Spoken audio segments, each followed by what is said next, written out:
There's my mic. Boy, I'm firing on all cylinders this morning. Big plans, except I spilled water all over my desk, and then I had to clean that up. And then, I don't know, we'll go from there. Hey, let's, as usual, feel free to...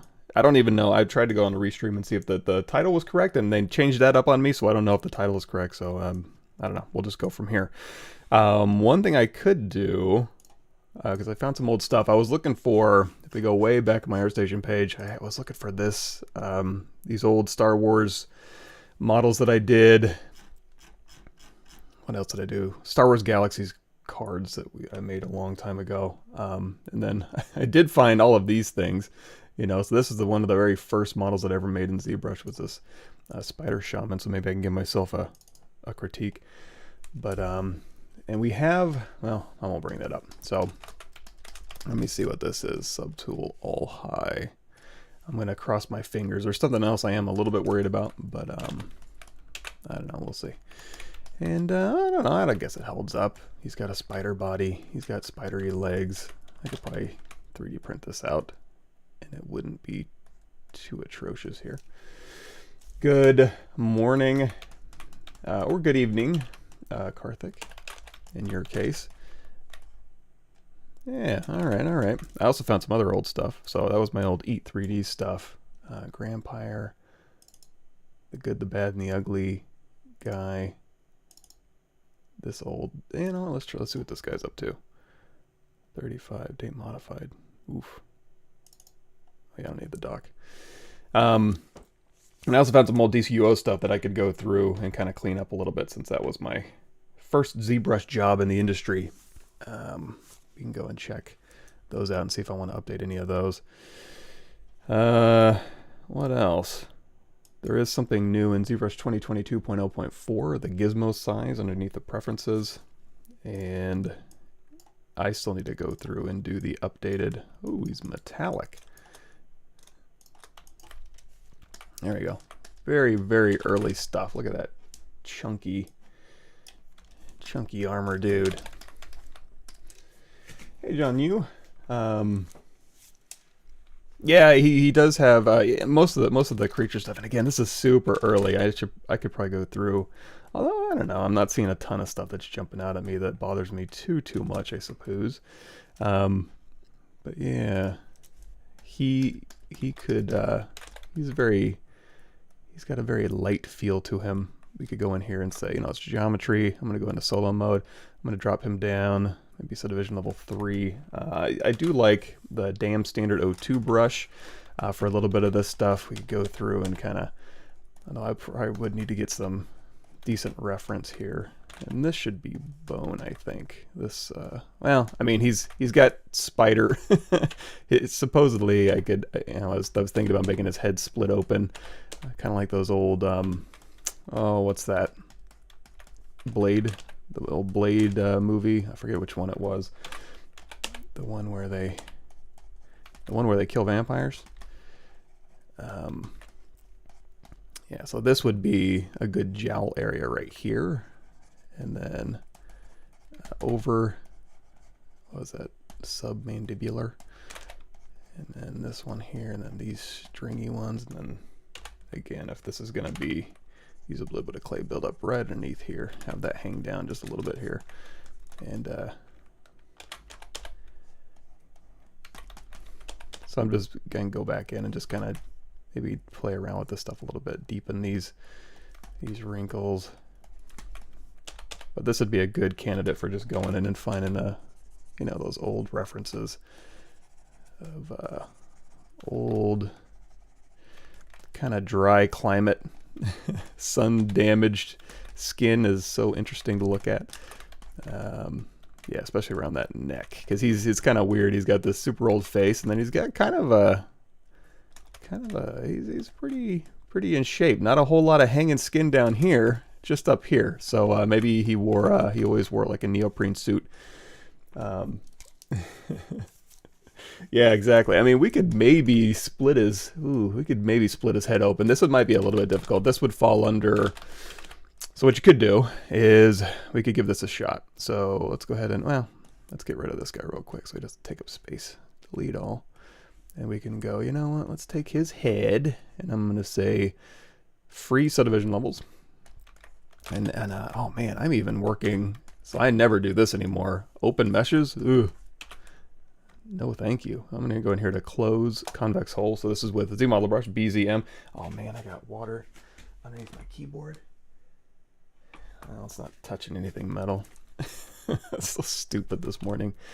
Okay, we'll go ahead and close that hole on the bottom there, and then in the inside of the eye. So whenever you freeze your subdivision levels, it drops down to subdivision level 1, and then allows you to kind of go in here and make changes. Then it'll mask out any changes you did and then reproject your high. I'm not certain how well it's going to work in this case, but let's give it a shot. So I'm going to go in here to this eyeball here. We're going to go ahead and cap this. Control Shift, Control W to make it all one poly group. Make sure that these are okay. Good. Sorry, I'm having a hard time. Give me a second. Preferences. Sorry, it's under transform. Locals on. Okay, let's tap here. There we go. Okay, so I can bring this in. I'm going to go ahead and just do a quick ZModel brush inset polygroup island legacy. We'll just kind of pull this in a little bit, and then we're going to go in here to Q mesh polygroup island. Hold down, push back, and then hold down Shift. Just kind of push that back a little bit so I give myself a little bit of breathing room. Boy, that has some ratty geometry in here. I'm not sure why I decided to stick with that. And then as far as the mouth bag goes, I'm going to go ahead and make it so that his jaw can split open and maybe about halfway up his upper face too. What's the best way for me to do this? So I'm going to go through, I'm going to use visibility because I need it to kind of stop here, and we'll maybe do an inset. I'm going to grab all this geo here. I guess we could do top and bottom first. It doesn't really matter. And then this here, and I may even just ZRemesh this. This is a mess. Okay, so come on, Pav from 20 years ago. I'm just going to go in here. I'm going to say bevel edge loop complete. We'll just put a little line right through here, and that'll kind of stop here and hopefully stop down. Yeah, it stops down there. So this is the open hole, which I don't really care too much about. And then I need it to stop there. Good, perfect. And then I'm going to go through and let's go ahead and Control Shift, bring everything else back. These I don't need anymore, so it's the easiest way to get rid of these. Take this one here. Man, and I had this. What the hell was I doing? We'll say delete hidden, and then in here, grab these two, invert, and we'll say delete hidden. And then we just got one more thing to clean up, this little area right here. So I'm going to go ahead and just over this edge, we'll go do a split edge, and I'm going to say delete edge, and then I'm going to say, yeah, let's do this, brush ZM slice. So this is just the slice brush we're using. You know what, let's just do another split so I can do it across. There we go. And then delete edge, and then mark this one, and we're just going to go ahead and delete that polygon. Okay, so we've split his face. We don't really have a mouth bag for this one. Can I make one? Yeah. I did not give myself an easy thing to do this morning. It's too early for this. Well, let's give it a shot. So what I'm going to do temporarily, let's quick save. And then what I'm going to do is I'm going to extrude. Is that the best way to go about that? Yeah, I guess so. Let's go in here. I don't want to bridge anything. Okay. I'm going to flip my normals so I can kind of see what's going on in here. And I'm going to extrude edge loop complete. Let's see how this works. So I want to just bring it in, and then I want to cap it.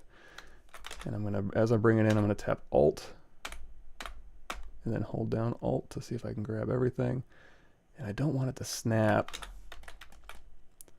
Okay, you know what I might need to do? Let's go ahead and flip this back around. I'm going to, oh, it's going to be so ugly. I don't want to close holes.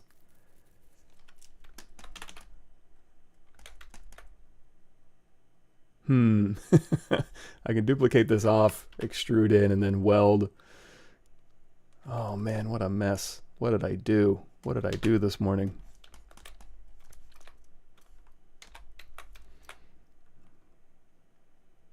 There's got to be an easier way. Who does a mouth like this? What a dumb idea. Whose idea was this? All right, because what I could do is I could close the holes, but I'm also going to do some weird stuff. Okay, close holes, mirror and weld, Control-Shift tap, and I'm going to isolate it so I can hit W and then Control drag in. And then I'm going to do I don't want to do a polish by feature. Oh, maybe I do. Let's try polish by features. Kind of soften that a little bit, and I'm just going to do a quick inflate, and then do another polish, and then inflate, and then another polish. Oops, not polish, polish by features, just to kind of soften that transition here.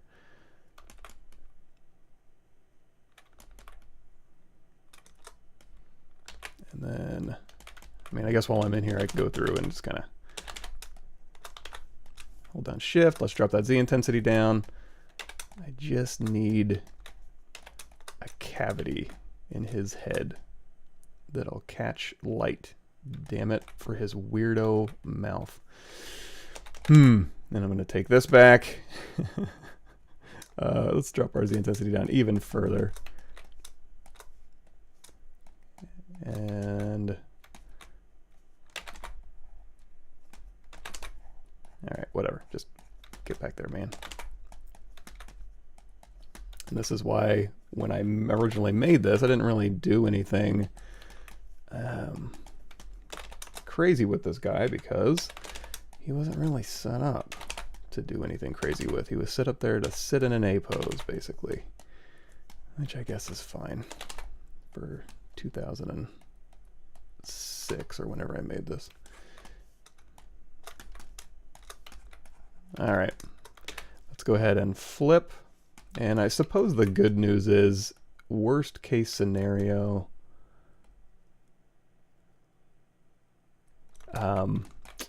we may be able to get around this.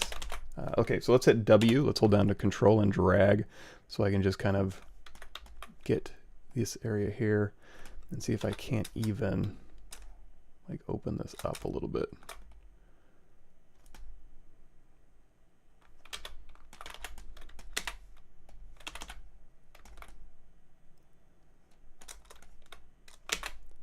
Flip. Let's go move brush with auto masking topological turned on. Let's turn that range down to like 1.5. And let's see if I can't just nudge.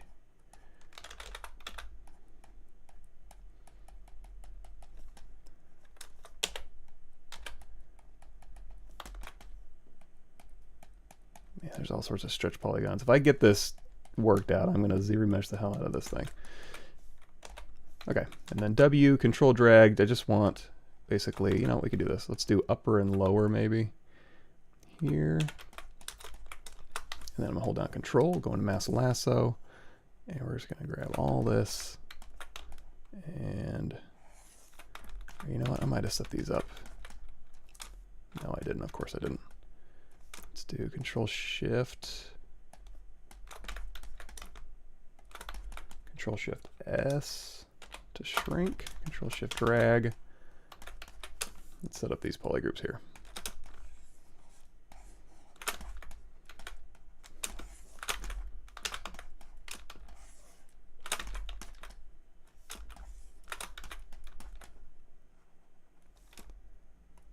So we're going to say Control W. And then on this one, let's go ahead and do a quick, we can't do insert because there's triangles, but maybe, don't crash on my ZBrush.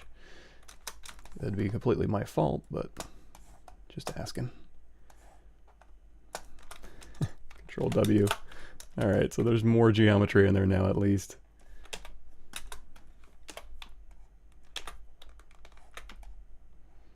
we still have frozen subdivision, so hopefully it's keeping track of what I've managed to destroy.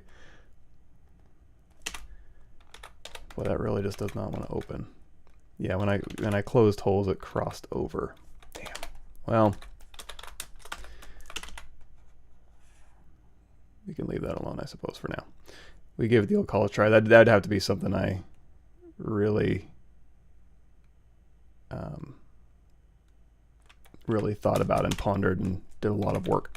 So, okay, so once we're done making those changes, in fact, we can even make more changes in here. While I'm in here, let's go ahead and say, you know, let's mark this as a polygroup here, and then I'm going to go in here to the comma key. Let's go in here to brush and insert IMM, drag and bones.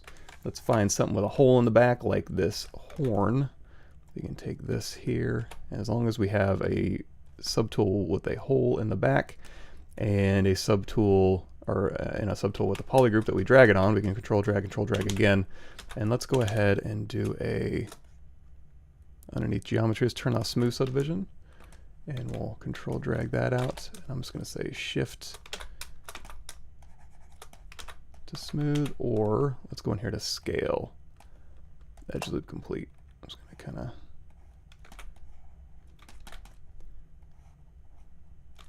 fatten that up a little bit. So now that I've made a bunch of geometry changes, we can unfreeze our subdivision levels, cross our fingers. Worst case scenario, we can also store our original points in history and then reproject those back. But in this case, it did an okay job. If we turn off polyframe, you're going to see it masked all the areas that we didn't change and then unmasked all the areas that we did change. So there might be some cleanup involved, like, oops, control shift and go grab this little middle area here. I'm just going to do a quick polish by features open circle. So deformation, polish by features. Oh boy, those really want to stick, don't they? So under the smooth brush, let's go down here to min connected to 1 and see if we can't grab these little spikes. Oh, they're masked, that's why. Now let's try. Yeah, projected them, and then it wanted to project them to some geometry I really didn't care for. Not a huge deal. Same thing for this. We can go through, we can kind of deep dive in here and then just push that back. That min connected of 1 is useful for open-ended meshes and like cloth and stuff. I think, in fact, if you look up like cloth smooth in your brushes, that's the setting that it'll have open there. There we go. Let's drop our resolution down, clean that up, clean that up, clean that up. All right, so now we have horns built in. So really that was just an exercise in free subdivision levels. Thank you for attending my ZBrush free subdivision levels talk. All right, let me get caught up here. Yeah, the very first, let me see, let me just grab this guy again. Let's mess around with this guy. Yeah, Eat 3D, the vampire, Wampire. Let me see, always switch. Let's go ahead and turn this off. Let's go ahead and get rid of the spider shaman. I'm done with him. Delete him. Don't want to see him anymore. Drag on the canvas. Go in edit mode. He doesn't have any pants. Hold on. There they are. And let's do all high. All right. So, oh, he's 51 million polygons. Okay, he's pretty healthy. Let's say we wanted to pose him with all of this stuff on. That would be a pretty tall order. And I'm not even sure. You know what? He might have subdivisions in all the right places, so let's give it a shot. Let's go in here to Z plugin. I'm doing a lot of weird stuff, so I apologize to poor ZBrush who's having to wrangle this stuff for me. So let's go over here to Transpose Master. We're going to T-pose mesh. I'm not going to do it with the T-pose Z-sphere rig because there's just too much stuff going on, and really only his body would really benefit from a Z-sphere rig, I think. So let's go ahead and say T-pose mesh. It's going to drop everything down to the lowest, and we'll see how that goes. Let's see here. Add a switch for gizmo. Oh yeah, gizmo button size preferences, gizmo 3D. So if you notice in 0.3, the gizmo might have been a little bit large. So here under preferences, 3D, gizmo 3D, there's the large icons here. So W, here's my normal small icons. If we go in here and turn on large icons, it'll crash. But no, you don't need to save. It's okay. And we'll go ahead and load it back up. But yeah, that'll toggle on and off your large and your small. Well, let's see if we can't get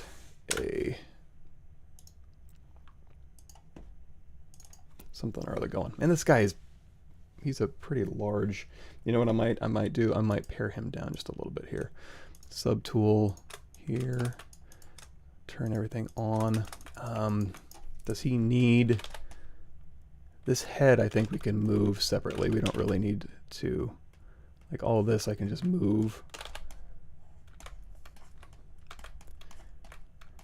Oh, the knife.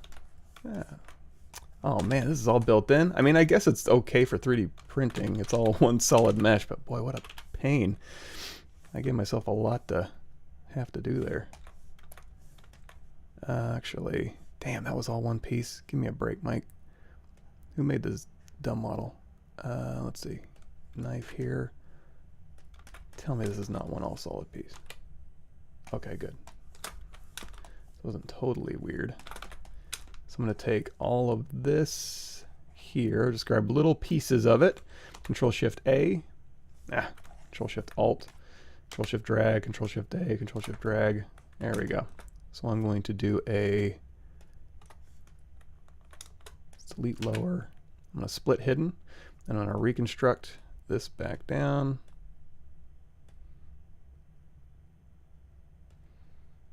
And then we're going to go back up.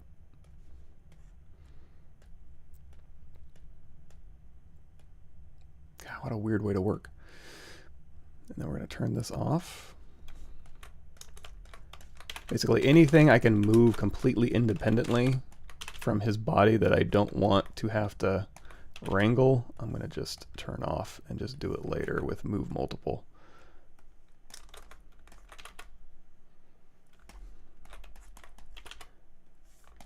We had a lot of stuff going on.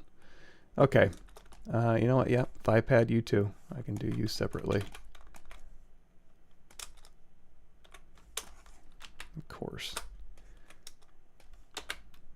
Split hidden, reconstruct.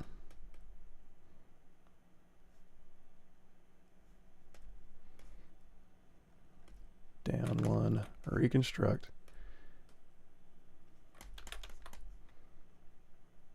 I think this is back when I was just afraid to have too many subtools because I couldn't navigate very well. Now all of this stuff would be separate, because this might actually be problematic to pose, but we'll give it a shot. Okay, so if we go all high, here's everything kind of working for him. Let's go ahead and get rid of this dude. You know what, you two. You two. Oh my gosh. Delete lower, split hidden, reconstruct.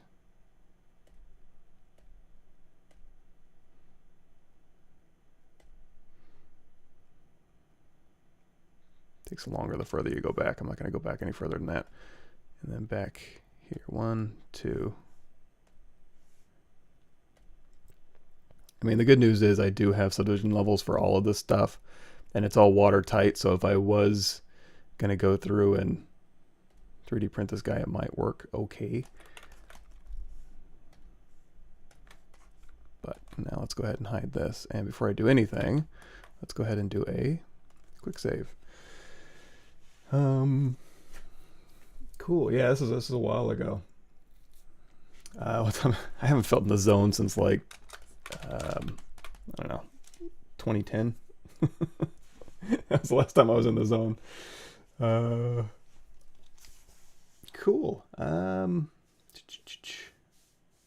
Yeah, it might be easier. I just need a little bit more control.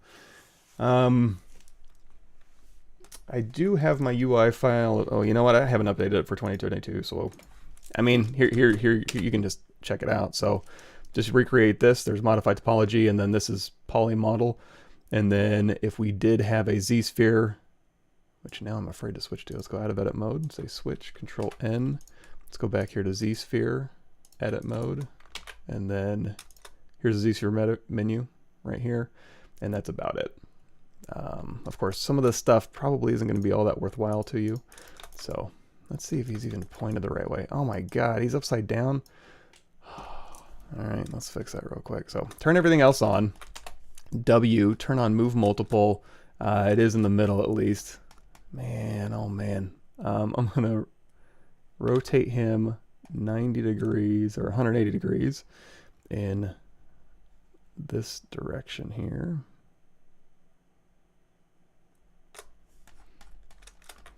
And then let's move him above the floor. Or no, he's just completely upside down. So he's pointed the right way now, but now I have to flip him over. Okay. I don't know why I thought going through old files would be interesting. It just shows you how completely inept I was. Okay, so now he's facing the right way. Turn off move multiple. And then now, if we did want to go through transpose, let's go ahead and save this, because damn. Another thing I'm going to do, I'm going to clean up this file, because it's just in case there's any, if there's any history, not history, but UVs or anything that I don't really need, I'm going to go ahead and make this file size a little bit smaller. So I'm going to go in here to clean tool utility. I'm going to delete all my morph targets, and then I'm going to delete all my layers, and then I'm going to delete all my UVs. And that may fix some of this stuff. And we'll go ahead and clear all of our masks.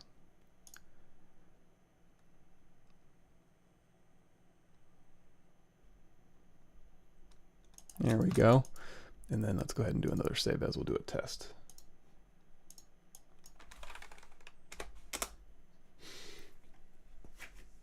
Let's see here.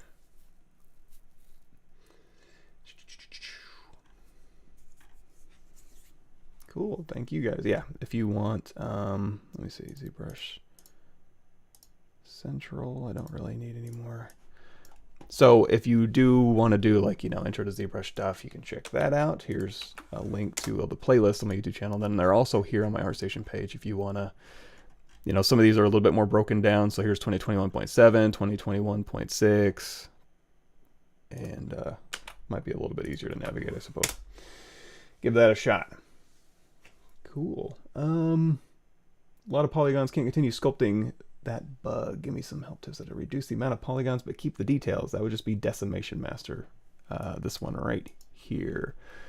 Z plugin, Decimation Master, preprocess current, let it preprocess, and then decimate it down to something reasonable. And then if you want to add detail in specific areas, just go up here to Sculptors Pro with a small brush size, turn Z intensity down, or just use a smooth brush with a low Z intensity, and then you can just rebuild very specific areas where you want geometry to go. Or you can go into ZRemesher and use that to redistribute your geometry using, here's ZRemesher. You can use Polypaint, and then you can paint color density, ZRemesh, and then project your details back. That way you can have polygons where you want them, and then subdivide back up and project your details. Yes, like Geekman said. Yeah, that's a pretty cool utility. If you guys don't know that one, it's under Pixelogic's downloads page. Cool. Yes, and so if you did want to, you know, you have to redistribute that geometry where you want it. So that would be, okay, we saved this, right? Oh yeah, I was doing a test. Hold on.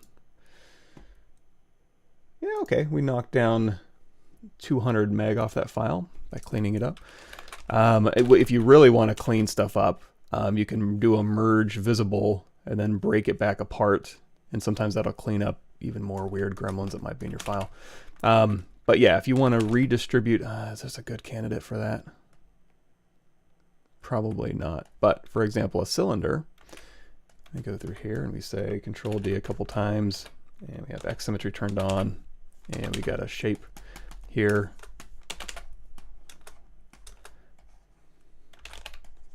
Let's go ahead and turn off L sim.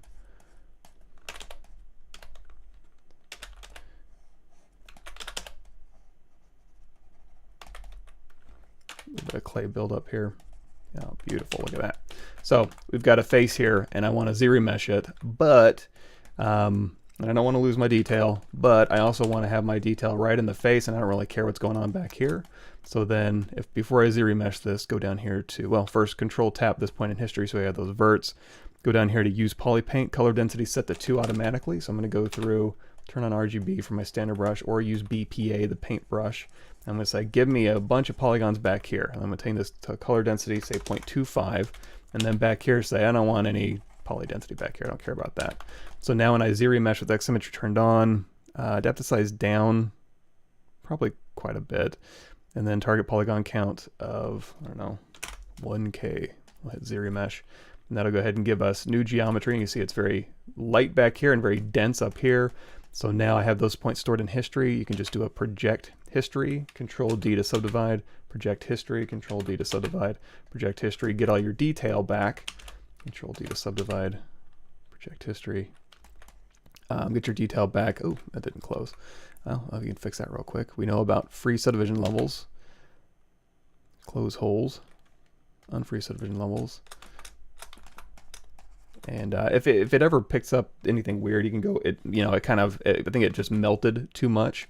What we can do is we can go to one side. Let's turn off X symmetry. Let's go BHR, history recall, and we can just literally use history recall to get this all cleaned up. I'm going to go about halfway. You have to turn off X symmetry to use this brush effectively, or at all possibly if they change that. But I'm just using my camera angle, so we're going to smooth, and then again, use project history to kind of get our detail pack. You're going to see back here, it's kind of aliased and chunky style. And then on the front, it's aliased and chunky style, but only because we projected from an aliased and chunky style. So we're going to go in here, we're going to hold down Control and mask the half of the head that we like, and then do a deformation smart resim to get back the other side of our mesh here, have X symmetry back on. So now we have subdivision history, but we have, and let's go ahead and just do a quick smooth so you can see what I'm talking about here. So all this has been remeshed. It's all nice geometry, relatively speaking. And then if we're sculpting here, it's going to be sculpting.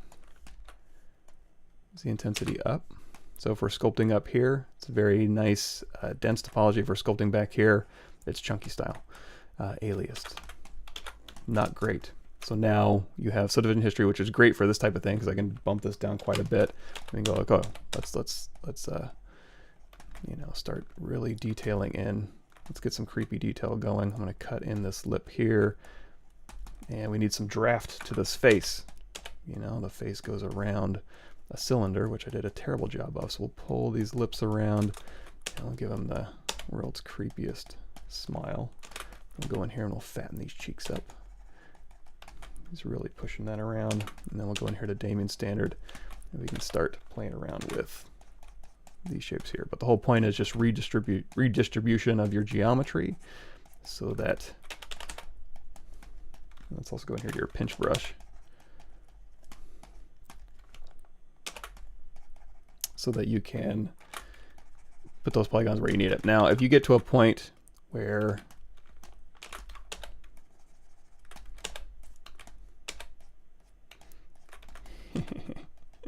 totally gross. So a little bit of a chin, just a hint of a chin. Now, to your point, or to my point, I suppose, about using a Decimation Master, and you got, say, all this wonderful, beautiful detail that you don't want to lose, but you still want to use Decimation Master. This nose is bugging me.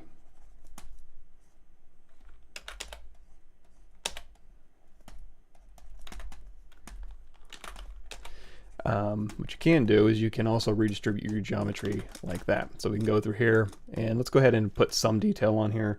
So let's go to our standard brush. Let's change it to a spray stroke. We're going to go in here and we're going to say alpha 7. So maybe we got some stubble detail. Let's go all the way up to level 4 here and drop that Z intensity way down. Yes, yes. I love it. It's getting grosser by the second.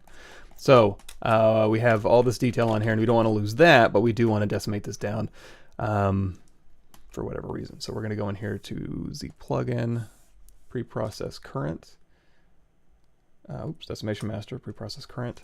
Let that do its thing for a minute. And if you don't need this point in history anymore, just control tap the latest and then control tap it again. Now that we've done that, we can say how many polygons we want. So let's say 50K, hit decimate current. And if that's too low, you don't have to preprocess again. Let's say 150K, decimate current. Okay, that's a little smoother.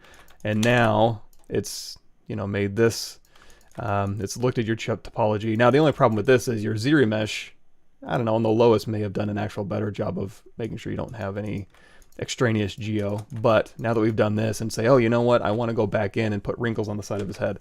Well, when you go through here, it's actually not terrible. Let's drop this even lower so we can say, let's drop it actually down to 50K.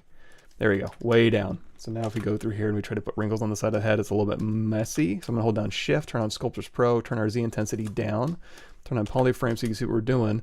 Now I'm just gonna add some geometry in here. It's not going to change your forms any, but it's just going to add geometry where I need it, and then I can go in here to Damien Standard, and now we got plenty of geo to go through here and, you know, do whatever we need to. Same thing here. Let's add some geo in here, and then clay build up. And you can use your brushes with Sculptors Pro, but if you've already kind of set up your base to use this, you can go through here now and do a little Sculptors Pro. Oh, turn your Z intensity back up.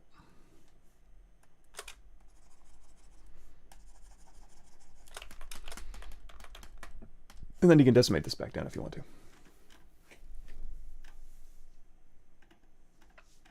Cool.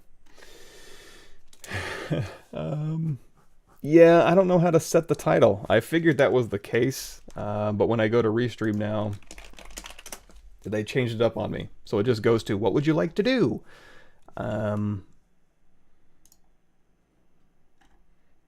streaming monitor, destinations chat, switch, encoder. Oh, update titles. Haha. Okay, give me a sec. Let's fix this real quick. Okay, I found it. I was too afraid to click buttons. I didn't know what they did. Give me a sec. Stream.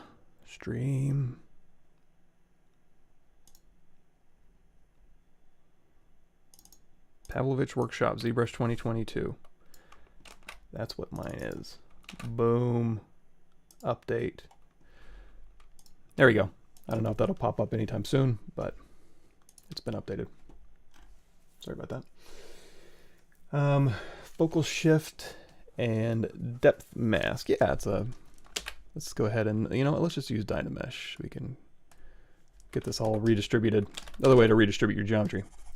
So if we have, we're just going through here and we're sculpting, and then we want to do a focal shift. So if I want to say, you know what, I want to stamp some stuff. So I'm going to go over here. I'm going to change this to drag dot. I'm going to give myself a star alpha, and I go through and I try to stamp stars on his head. See how it kind of fades at the sides? Well, if you take your focal shift to -100, now it's going to go straight back. Essentially, that's like a built-in fall off. Another way to describe this is if I go in here with the soft alpha, and focal shift of 0, actually no alpha. So if I do no alpha and I'm doing a kind of a stroke, see that middle ring? So if I tap S and make this really big, there's that middle ring in here. That's your focal shift. And so you can push it out towards the edge, or you can push it out towards the middle. And that's basically the fall off from your brush stroke to just the edge of your stroke. So now you're going to see it's kind of broad. And if I do focal shift of -100, now it's going to go all the way to the edge. Give you a nice little effect there. But the most obvious way to kind of describe that is drag dot. Give yourself any alpha that goes all the way to an edge like this, and then when you drag it out, let's go ahead and hit Control D. So you drag this out with focal shift, and if you drag this up, it's going to be even more faded, because again, it's just fading out. That focal shift is just very broad, so it's like a built-in alpha, and then you can bring it all the way to -100, and that'll allow you to do that. Now, this is different than the focal shift from move, which has been updated. So if I hit W and we can move this guy, right? If I go here to focal shift, and that's set at -100 by default. If we crank this up and then drag, it's going to give you a fall off for your move brush. So if I move this around, it's going to kind of pull based on it. Again, I'll hold down Alt and move this. Let's turn off X symmetry so we can kind of go through and kind of twist the face. So the lower that is, if it's at -100, it just rotates. If it's lower, it'll have a very large fall off here. And then if we, as we make this gradually higher, it's lessening that area of influence here. So now it's just in the face and then all the way up. I think if you go up to 100, it won't quite work, but then now it's just the tip of the nose. But if we make it like 80, now it'll grab the front of the face.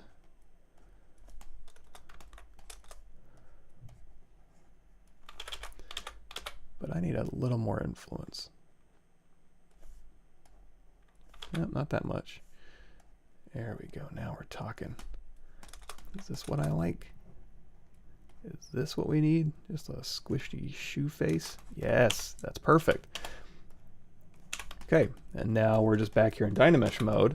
And then we can go through here. And, you know, another thing too you can do real quick is if you've been messing around with brushes too much, you can just reset your current or reset all. And then go back to our Damien standard brush. I like to do a quick mirrored weld in the X-axis, geometry modified topology mirrored weld, just in case. And then let's go ahead and give ourselves a little bit of that nostril. So hold down Alt with your Damien standard brush, and then go back in with your clay, build up your clay brush, and or a Dam Standard 02. We can give that a shot as well. And really, he's got quite an underbite. So let's go to the side here. I'm just going to mask lasso his face. Control tap to blur that a little bit. And I'm going to take this jaw. I'm going to inflate just a bit.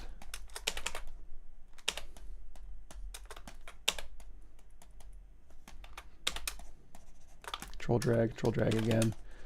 And then let's use our trusty Damien standard brush.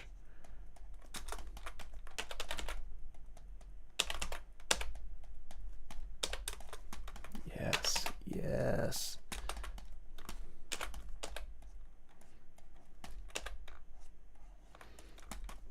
I'm gonna have a fun time making a thumbnail for this video. What did you do today, Mike? Well, hard to explain, but here's an abomination for you. So we'll go through here and we'll kind of cut this back in. Again, use our clay buildup, just continue to re-Dynamesh. And then again, if we wanted to redistribute that geometry with ZRemesher or anything else, you know exactly how it's done already.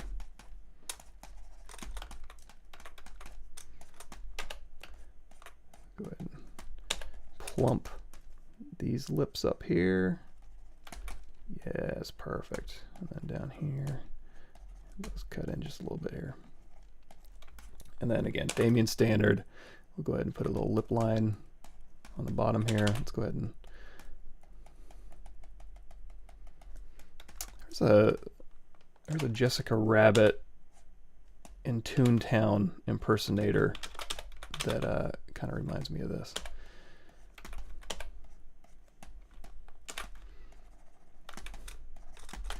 And we'll go ahead and all right, we did it, everybody. Nostril here.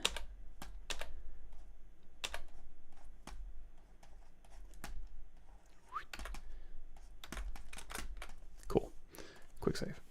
Okay, get caught up. Yes, I do read the chat. What do you think about Dynamesh? Do you use it or not? Do I use Dynamesh? Yeah. Do people not use Dynamesh? What's the difference between alpha and Bas Relief? We can get an alpha from the document as well, right? Can you please elaborate why you would choose one over the other? One easy way is, so we got this, oh man, I'm so glad I made this. So we have this awesome head here, and I want to put that on a coin. So go in here to Cylinder, make Polymesh 3D. Let's go ahead and scale this down.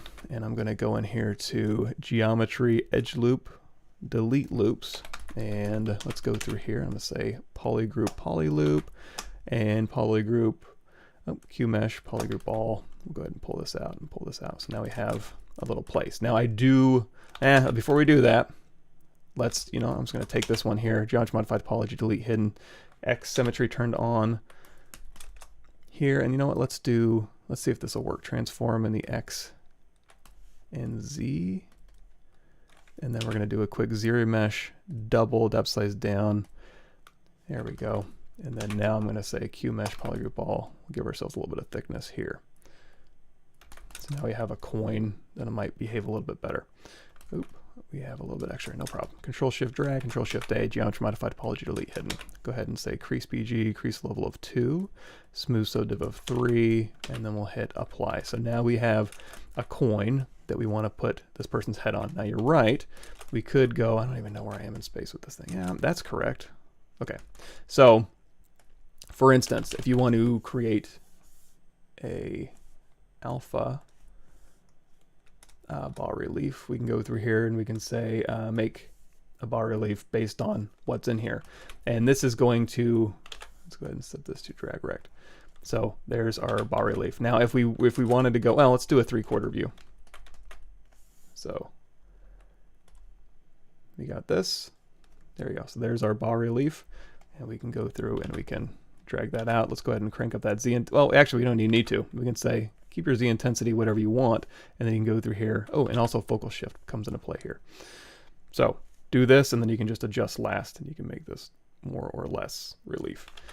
Now, if you were to go through here and do like an MRGB Z grabber, which will grab your alpha, say always switch, that'll drop it to your canvas, and then you can literally just grab this as an alpha. That's just Z depth. There's no detail there. It's just the high points and the low points. So if I go back to my mesh here, and I say, give me that alpha grab, and then I drag this out of my, there's nothing there. However, since you have that alpha grab, you can convert this. It's down here under make bas relief. That'll take your alpha and then convert it to a relief with actual detail on it. And the other cool thing too is the ability to go, hey, you know what? Give me that coin, because I don't want to have to deal with, this is where it can get a little bit squirrely, is if you hit W and then Control tap this. Really? Hold on. Auto groups. Jeez. W, Control tap this in here. Let's turn off X symmetry.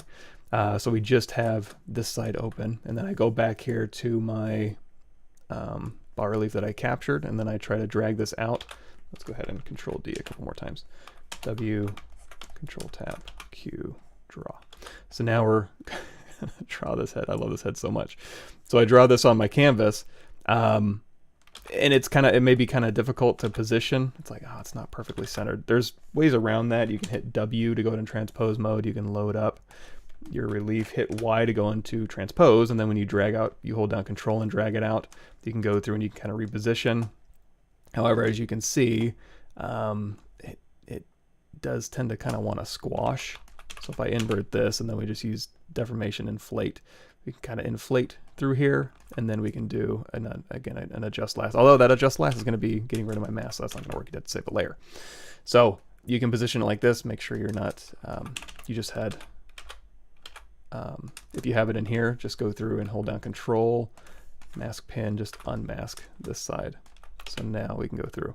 You can put it like this. However, instead of doing that, you can say, you know what? I'm just going to take this one, duplicate it off, because we want that one. Let's hit Y, turn off X symmetry, and I'm just going to position this like so. So I can put this head exactly where I want it. And then back on my coin here, and again, I can overshoot it too. If I'm like, you know what, I need it to gently kiss the edge of the coin, I can put it like so. And then for the coin here, again, I'm just going to mask where I want that to show up. And then we can go down here to Subtool, Project Bas Relief. And that'll go ahead and take whatever subtool you have here and then project it back. And then you can do an adjust last, so you can get it more or less, or you can play around with those settings to do what you need. Of course, all of this can be found in the latest ZBrush 2022 What's New, right up here.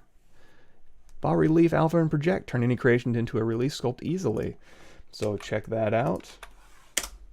And then right here, ZBrush 2022 What's New on my ArtStation page.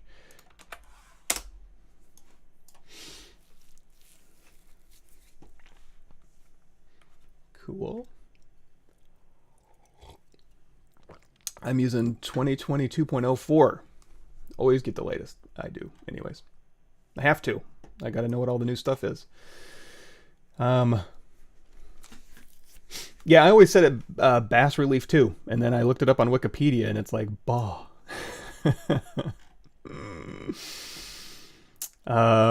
Cool. Thanks everybody. Glad the videos are helping out. We're going to find the adjust last settings. That'll be right here. If it is that under stroke? Oh, sorry, it's auto-saving. Stroke, you have replay last relative, interpolate, strokes count, and adjust last in your stroke menu. And that's another fun one too, is that on our, let's go ahead and delete our coin out of here. So on this one, if we want to, so we went through here and we said, okay, give us a standard brush and give us a drag dot stroke and give us an alpha 06. And if you're going to be messing around with the standard brush, this might be a better idea too. So brush, reset, or all brushes are current brush. Take the standard brush and clone it off so it has its own brush settings, and then you can say, you know, we'll do a drag dot, and again we'll give it that alpha stroke. So now we can go through here and change the focal shift on here, crank the Z intensity up, turn lazy mouse off with L. So now we can go through and we can stamp alpha detail. Now, if you want to, you can stamp an alpha detail, then you can hit 1 on your keyboard and it'll replay last from that exact position. Or you can hold down Alt and then 1. So whatever you did last, it'll replay last. Replay last relative, you're going to see is Shift 1. So you can go through here and you can put on a stamp stroke here, and then you can move your, you can't move your camera, because if you do that, it's going to go back, so it's going to be weird. So if you're not going to move your camera, you can go here, here, here, and then wherever you put, this is a bad example. Let's do this. Plane, make Polymesh 3D. Let's subdivide. There we go. Control Shift, slice circle. Let's go ahead and make this a square. So we can go through here and we can slice circles. In fact, you can hold down Control Shift and then spacebar, put on a little brush radius. So now we got, let's make our brush radius a little bit smaller. So now we've got this. So if we want to replay last, we can hit 1, but we can do replay last relative with the Shift 1. So no matter where we put our brush, it'll go ahead and just use the last settings to do whatever you need to do. So now you can go through here and you can say, give me this, and then give me this. What would we need to do? Anything cool we can make out of this? Nah, not really. Delete hidden. ZRemesh half, depth size down to 0. That'll go ahead and resolve some of those edges for us. Actually, half might be a little much. Let's do double. And then do half. There, that's better. And then Q mesh. Let's do this. Let's go in here. I'm going to say bend arc. We're going to bend this around. We can change that radius if we need to. And then now we can go there, Q mesh, polygroup all. And then we can say inset polygroup all legacy here. And then let's do another inset and let's say Q mesh. Hold down Shift, crease PG, crease level of 2, smooth so div of 3. Now we got a little bent little armor piece or something.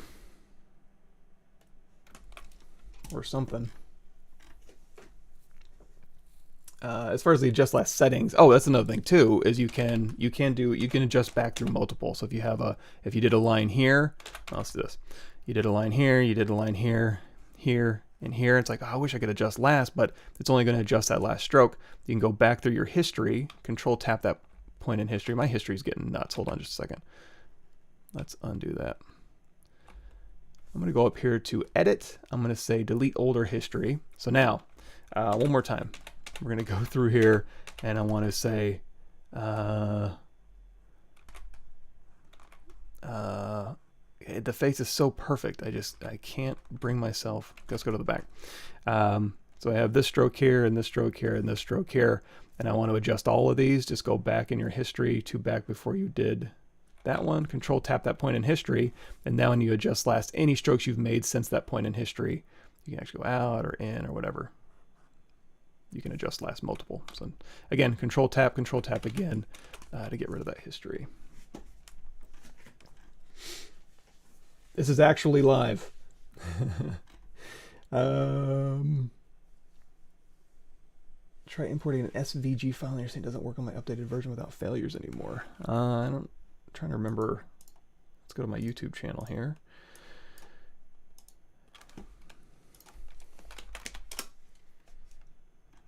Vector mesh. Do I have that in here? Damn. SVG and text options.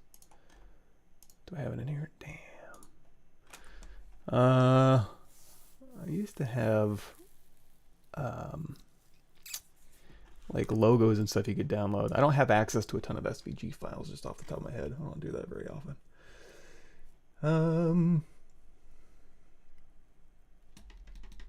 Okay, getting caught up. And if I miss something, hi from Sweden. Hey Darius.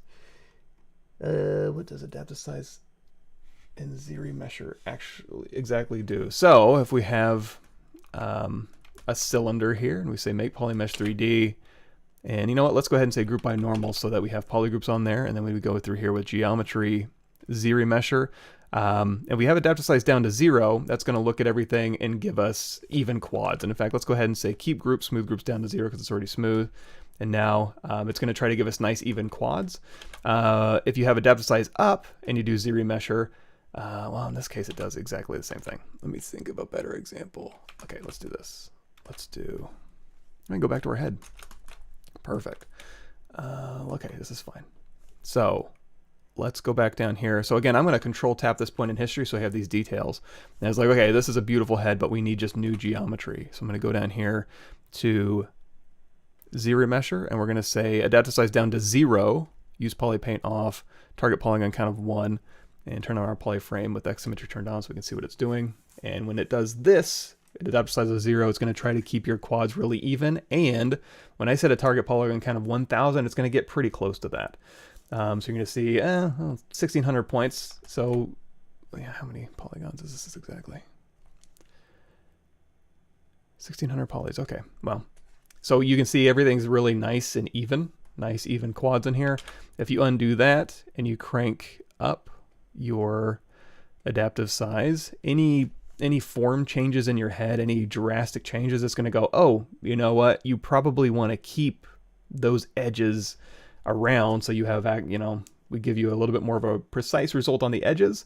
So here you can see it's, you know, more precise around the lips, a little bit better built around the nose. However, instead of 16, we're up here at 2,400. So depending on how much detail you want to capture, or if you want nice even quads versus, you know, kind of build in detail as you see it, that would be adaptive size. But if we like this, we can just go ahead and hit, so we store that point in history. So again, project all, that's under your project menu, subtool, project history, and then Control D to subdivide, and then project history, Control D to subdivide, project history, Control D to subdivide, and project history. So now we're back. We have all our details back, but now we have subdivision history, so we can UV it. We can pose it out a little bit easier. We can go back and work on our secondary forms. Get rid of this, these gills on the back. Like so. So that's adaptive size. Is there a way to use curve as a guide to smooth a bumpy, pinched hard surfaces like your Apinator kind of surface? Speaking of, let's look at that. Let's go here to, I need to find it real quick.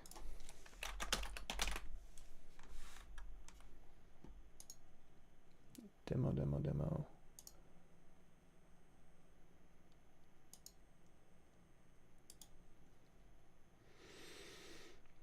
Open path.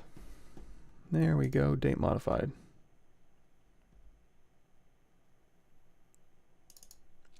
Let's see what this brings up.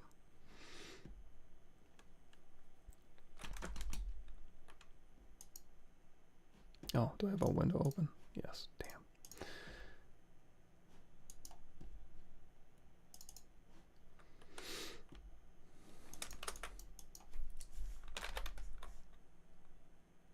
Oh, I got a bunch of low res. Let's say, so if I do auto reorder, that's going to put all my high res stuff at the top, all my low res stuff at the bottom.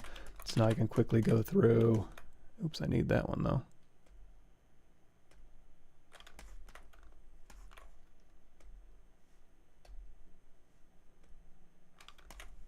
Okay, it was just one. Let's do all high.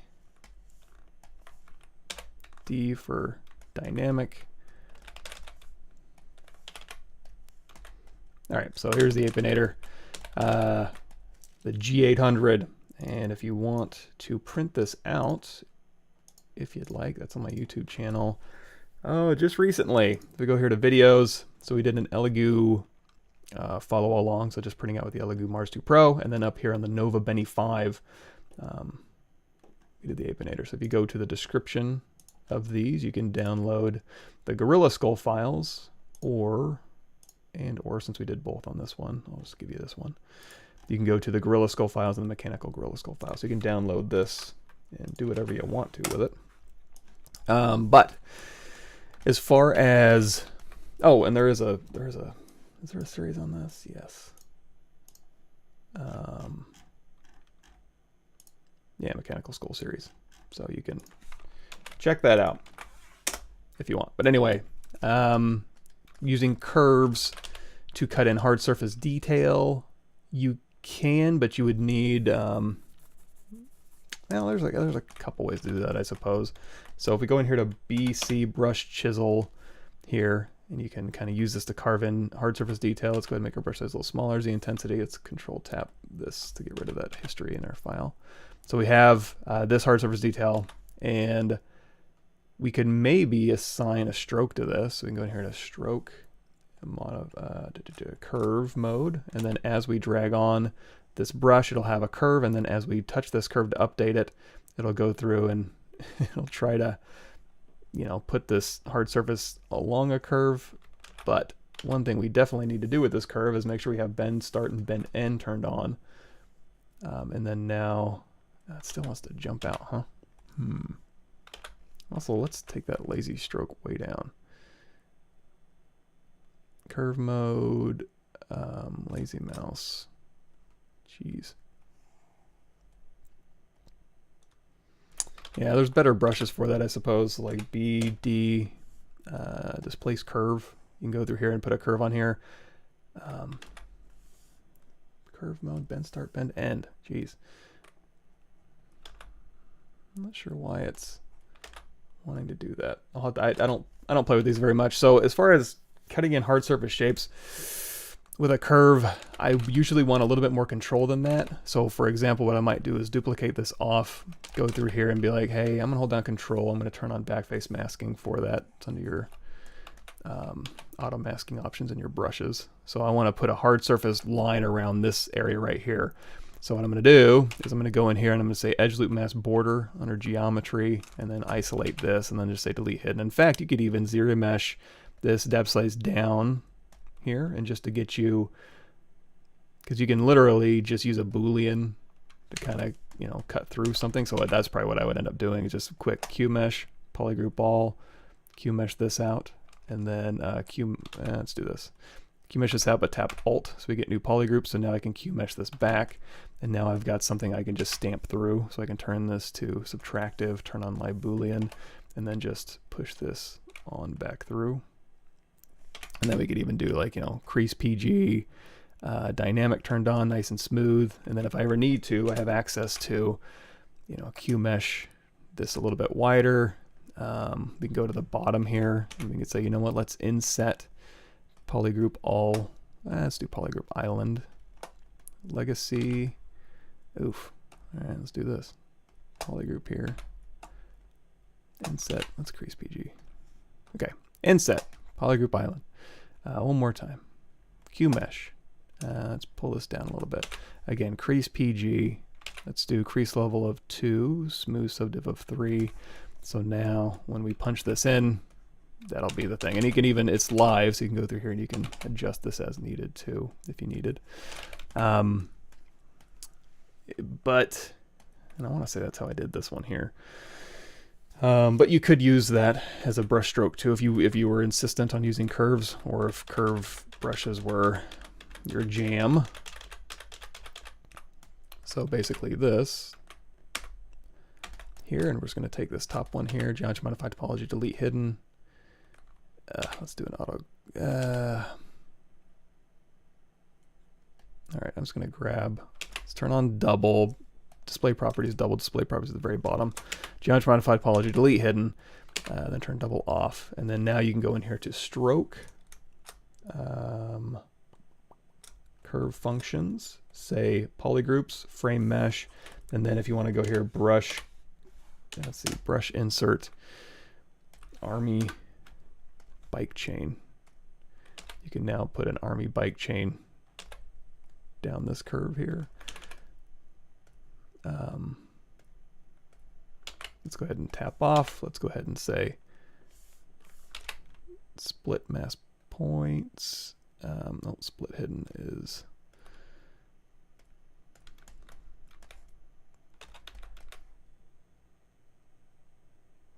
we need X turned off.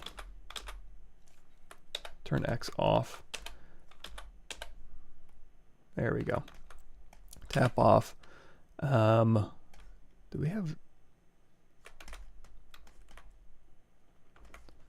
X symmetry? All right, well, let's just grab a little piece of this, Control Shift A, split hidden. And then now we can turn this off here. Select this. We can make this live Boolean if we wanted to. Hit W, move it back. But you can use, just if you can make geometry and then you can ZRemesh it and get a path for that geometry, it'll work. Sorry, I was throwing some weird stuff at ZBrush there. Let's go back to chat. Is there an option for manual UV mapping in ZBrush? UV Master. I don't need to open any of that stuff up. Actually, let's do this. Let's load tools from project. I'm going to go to ZBrush data, quick save, recovered. I'm going to see if I have any tools in here I want to grab.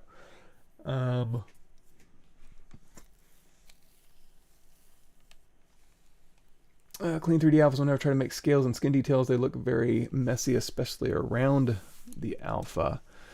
Yeah, let's see here. So out of edit mode. Yeah, you know, we don't need any of that. Delete all. So scales, repeating scales, I would probably use VDM. So I guess one easy way to do a VDM is plane 3D, edit, make polymesh 3D, and then go down here to geometry and then just say reconstruct down to just a perfect plane. Has to be a perfect plane. And then we can go ahead and subdivide this, turn smooth modifier off, and then turn X symmetry on.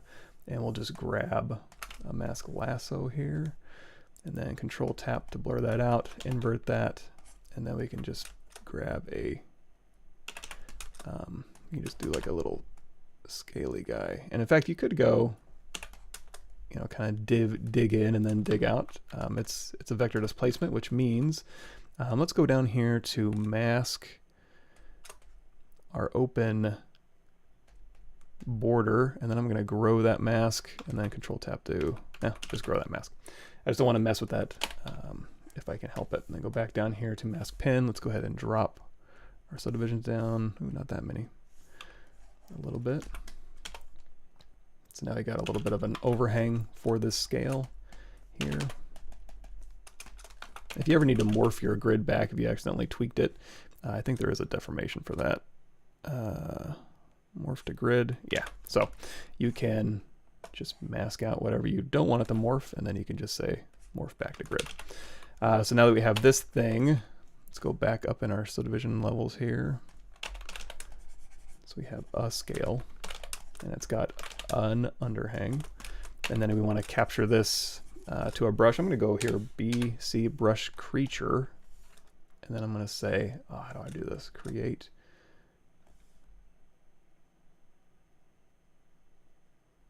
From mesh. Yeah. So that went ahead and threw this in here. So now we have a multi-alpha brush with a scale in here. So if I go back to this awesome thing, we can go through and we can start adding scales. So let's go ahead and hit Control D so we can get a little bit of a better thing on there. So now we're adding scales in here. One thing you would consider is you can use your focal shift. If you have focal shift at -100, let's do this higher. I'm trying to get a crappy. There's ways you can finesse alphas to cylinder edit, make polymesh 3D. Let's have a little bit of fun with this one. You can Z-modeler it, but let's say we're not in the mood for that. So turn on, let's go ahead and say crease, dynamic, apply, and then just immediately go in here to Dynamesh. And then let's go in here to transform, activate symmetry in the Y, radial count up. And now you can go through here and just be like, kill this, and then clay brush out a little bit here, smooth. What else we want to do? Damien standard, cut in, H polish. Let's drop this down to radial count of like 6. Clay brush, BI brush insert, industrial parts. Split mask points, let's hit D for dynamic. Crease level of 2, smooth subdiv of 3 maybe. So now we've got an alpha we want to capture. And let's make this, that's fine. So we have this here, and then a couple different ways we could do this. Let's be precise. We could do an MRGB Z grabber, but we can also go in here to document, turn off proportional. We could say 1024 by 1024. Yeah, this is going to be tiny. Let's just do 512. 512 by 512. Resize. Yes. Control N. There we go. So now we can position this exactly in our document where we want it to go, or we can just hit F to frame the big one here. Now let's back that off slightly. So now we're going to go in here to alpha. Now this one we're not going to do a Bas Relief. We're just going to capture this alpha. So we're going to go alpha. We could do from mesh. And that'll just capture the alpha, and we can go ahead and zoom this back a little bit and say OK. But you can also do alpha grab doc, I think. Create, modify. Alpha grab doc. Am I crazy? There it is, alpha grab doc. And that'll also just grab this. So now that you have an alpha, go back here. Let's go in here to document. Let's turn on W size, new. And then we'll go back here to drag rect. And then again, that focal shift down. And our Z intensity up. And then if this is getting a little too chewed around the edges, you can play around with your focal shift to see if you can't, you know, this focal shift at -100 isn't going to really help you there. Alpha, you can do a radial fade, and that'll kind of fade out the edges a little bit, but you know, in this case, probably not. So really, in this case, you're probably just looking for resolution to get you what you're going for here.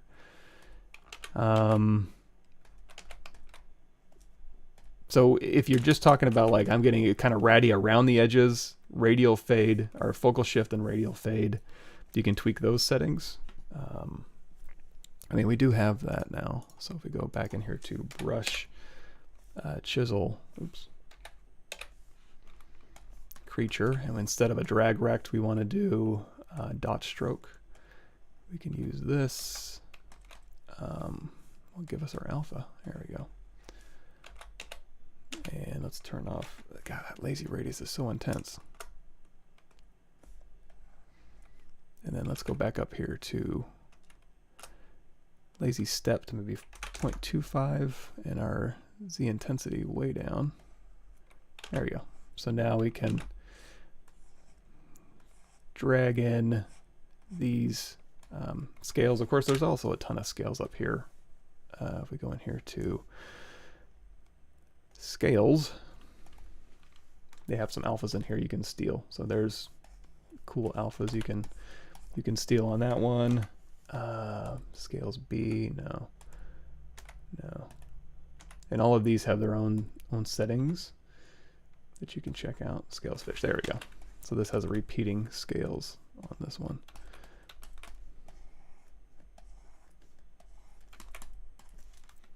Or something like that.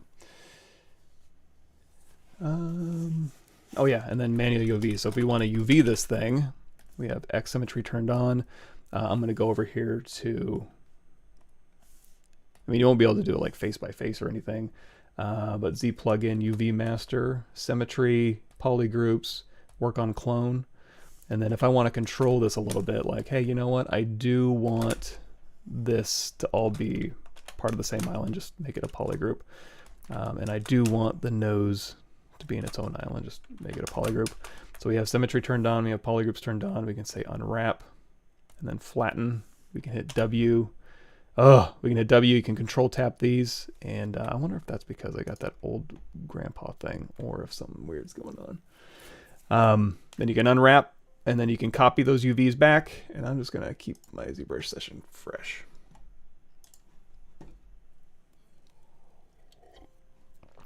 I'm having some crashing this morning. I don't know if it's 04 or just me.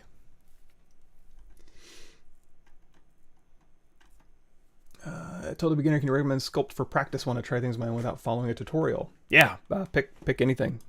Google images, just grab something and be like, okay, I want to break this problem down. I do have something, I guess I could. Let me see. CGMA. I can show you real quickly. It's something I use on my CGMA class. Let's see, quick demos.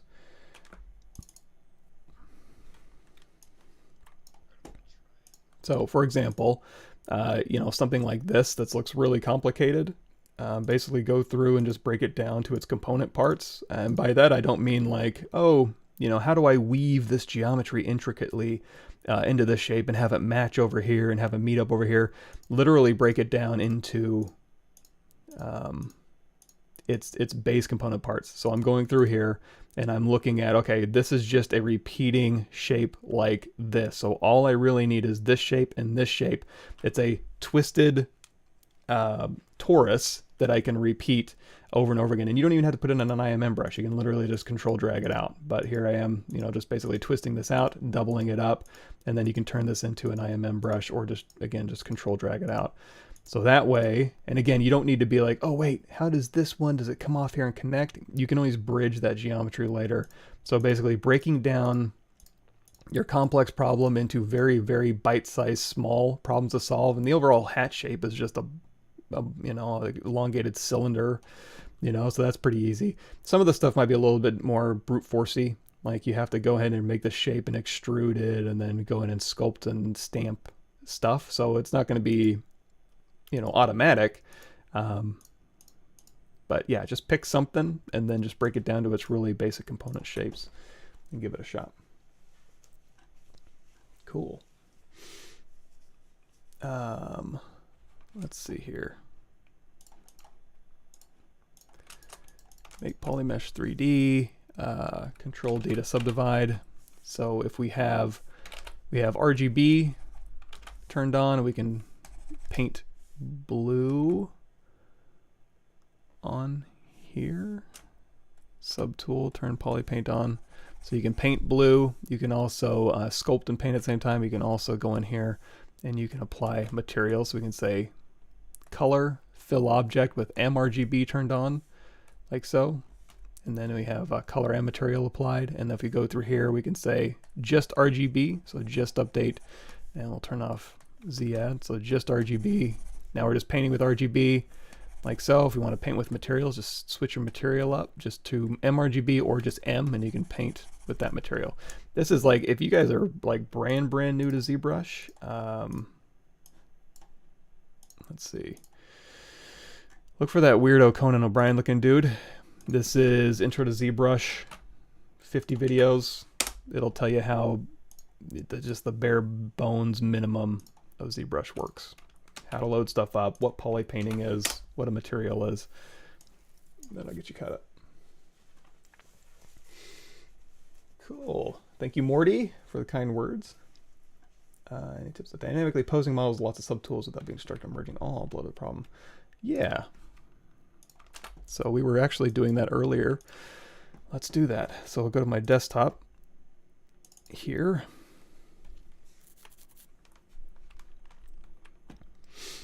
Here we go. Let's go back to startup material, white, Control N, clear our canvas. So we've got a subtool with a lot of subtools. Blast from the past. First thing I'm going to do is pare this down so that anything I can move into place later as a whole, I don't need to worry about. So I'm just going to go ahead and, again, just make my life a little bit easier just by turning off some of this stuff. So this leg plate I can move into place later. These straps I can pose separately. Just the stuff that's kind of stuck to his body, I want to go ahead and... Boy, what the hell is that thing? Oh, I accidentally did something. You know what? You're deleted. Okay, so we have our... and this thing too can go away. So we have our basic model here with a bunch of subtools that we want to pose out. So Z plugin, Transpose Master, T-Pose Mesh. That's going to take everything and drop it to its lowest subdivision level. And now we can go through here and pose this guy out. So what's a cool pose? I'm going to go through here, hold down Control, and we're going to say Mask Lasso. And we're just going to grab under his armpit here, Control Tap to invert that, and we'll just move this down a little bit here. And usually, you know, you probably want to start from the middle of the body. So we're going to go through here, right through the waist, Control Tap, and then we'll give him a little bit of a, oops, let's go ahead and set this to the middle. So he can lean and maybe twist a little bit here, and then Control Tap to invert that. We'll twist him the other way, and then if he's leaning that way, let's lean this here. And then for his leg, you can try like control dragging down, but it's only going to do it for his pants. So you just need to be careful that like everything also needs to follow along, because it's just a bunch of layered stuff now. So control drag here, and then we'll pop this leg out and maybe turn it. So I'm just alt dragging and moving this so we can kind of set it.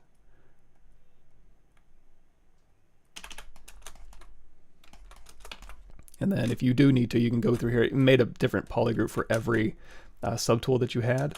So now we can just go through here and we say, you know what, give me this ankle here, bring everything else back, give me this one. I just want to mask this bottom part out. And I bet you could make your own poly groups in here. I don't know that for a fact. I don't mess with this too much, but, oh, and we're missing his interior of his body here. There we go. So now all three of these we can move at once. So, and so now he's leaning. Let's go ahead and take his head and his teeth. Let's isolate this, just make it a little bit easier. Head, teeth, invert, W. Let's go ahead and put it here in the middle of his neck, here.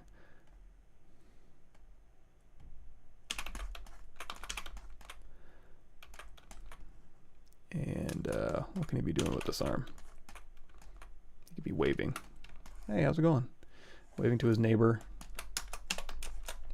Being neighborly. The only problem with that is you're probably going to have to reconfigure quite a bit of this geometry here. So it's just something to keep in mind. I'm going to take his arm now, and we're going to grab him by his elbow. Bring everything else back. Let's see, what do we want to do? We want to grab these.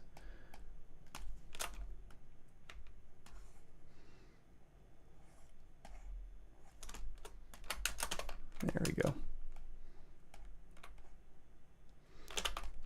And And his arm is very low res, which is okay. I can still go through and, you know, sculpt any correctives that I need to. We'll give that a shot.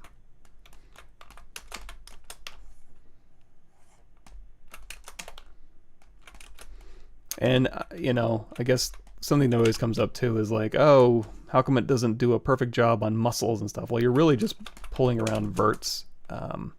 So it's not like there's a muscle sim in there with bones and weights painted and all that stuff. But if you did want to do that, then you'd have to rig the entire thing, which I guarantee you would be a little bit more intensive and a little bit more knowledge needed and a little bit longer than mushing verts around. So, you know, yes, a perfect rig would do a better job, but a perfect rig probably take a little bit longer. So I'm going to grab his hand here. Mask, let's just mask across here. Invert that, and then we'll tilt this back, and then maybe a little thumb open. And then, hey, you know, you're gonna do the 2-finger here, and then these are gonna kind of curl down. Now, this low res that I have is incredibly, like, too low res maybe. Consider that too. Maybe give yourself a little bit more wiggle room.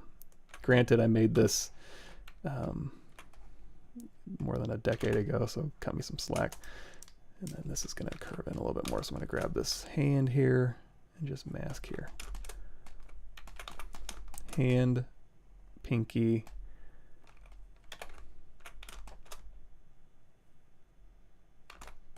What am I trying to do? So I want to, so if you just want to mask just the pinky, bring everything else back, Control Tap, and now we can move this here.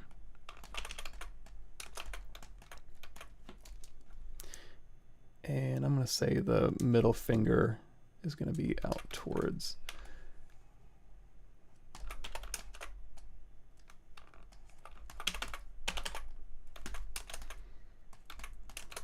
Hey, how's it going? So now we're going to go over here from T-pose mesh to subtobe T-toe. So we'll move this over. And that's another thing too, is when I was posing him out, I did have a monster shoulder pad on that side, so that'll be interesting to see if I can resolve that. But now it'll go through. And as far as the non-destructive part, you can literally, when you send this back over, turn on groups. Is it groups? And you can turn on layer. And that will add a layer that you can turn on and off for every single subtool that you moved, so that you can go back and just, like I said, turn on and off any posing that you did. So now, I mean, there's going to be some cleanup. So we can go down here. We do have subdivision history, so we can say, you know, subdivision level 1, go through here. And in fact, I bet I could probably get, I was so frugal back in the day, I bet I could get another subdivision reconstructed out of this if I wanted to. I guarantee it goes lower.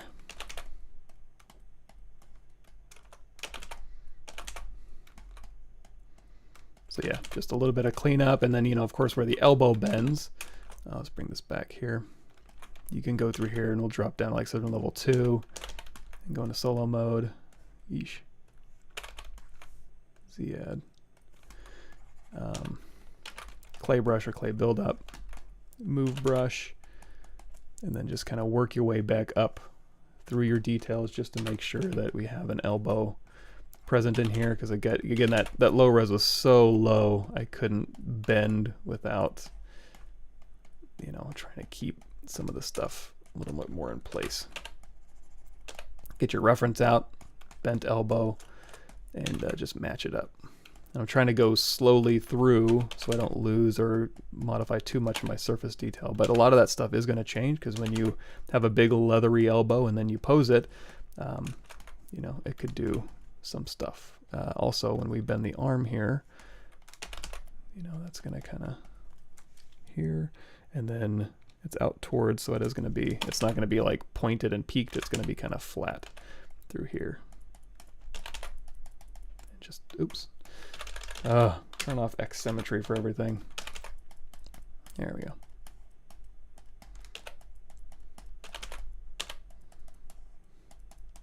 So probably anatomy first. Go through and make sure, you know, that the stuff is all right-ish.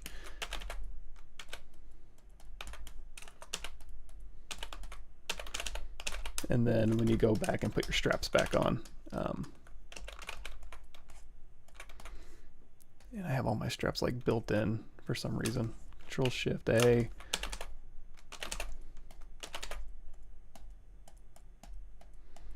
So yeah, little corrective areas just to kind of go and clean up.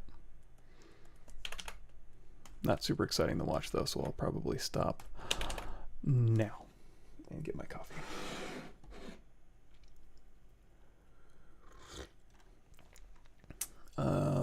Never export an object from ZBrush and import it into Maya. After making some changes, I export the object when I bring the object back into ZBrush. Its position is different. It can do some weird bounding box stuff whenever I'm importing. I guess I can just load that up and see how long it takes me to load this up. This is kind of a hacky workaround. But I'll let you, I'll tell you what the hacky workaround is. Unwrap if you want to put some stripe. How could you achieve that? You'd have to manually go through and the good news is the unwrap is just polygon. So whatever polygon operations you want to do to straighten something out or to mask the edges or to relax the verts, you can do in UV unwrap. Bad news is it doesn't really, it's not like a UV pelt map or anything like, I mean, you can't just go in and do that. It's really set up to be like, hey, I have this thing, I want to put UVs on it generally in this area and let me go, as opposed to let me hand massage and tweak these UVs forever. So for example, you can use GoZ, and that should do a pretty decent job.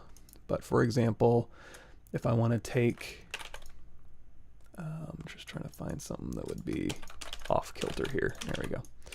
So let's take this down to sort of level 1, and I'm going to clone it off here. Turn on our floor. Okay, so export this as I'm partial to FBX, and I think that might actually do a better job. But we'll do a test FBX here, and then we can. Oh, come on. Oh, it's not going to let me move the... Okay, so I have a menu down here I can't move, but I'm going to say all is fine, or we can just do selected. Smooth normal's okay. So we have this, and we go in here to File, Import, Desktop, F. So we want to make changes to this, take some verts and move them around, and take a face and extrude it, I guess. Okay, so we have an object here and we've updated it. So I'm going to go through here. I'm going to say File, Export, Selection, and we're going to put this on our desktop and we're going to say Done Stuff. Now, one thing you can do is if you did an OBJ, you can literally import it over these verts and it'll replace them.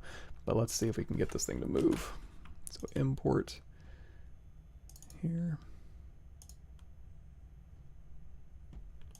So we have this one.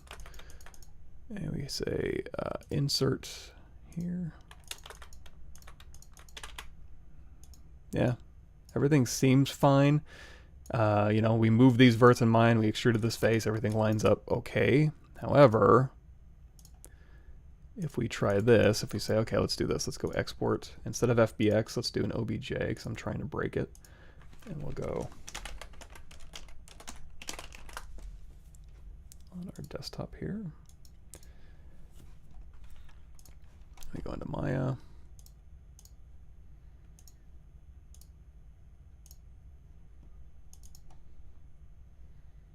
Oh yeah, damn. Forgot on OBJs it likes to split everything up into polygroups. Okay.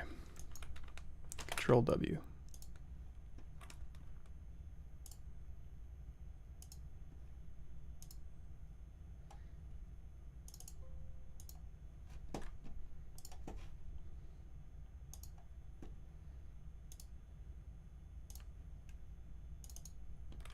Okay.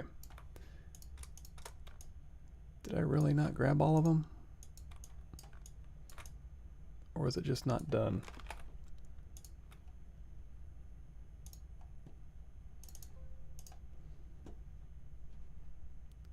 Okay. Import.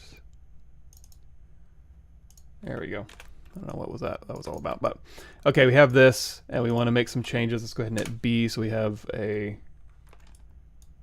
I don't remember how to do that. We got a soft selection here. We're going to move some verts out. Going to move some verts out. We're going to take a face and we're going to extrude it. Okay, so we've done some stuff. File, export selection. So instead of an FBX, we're going to do an OBJ.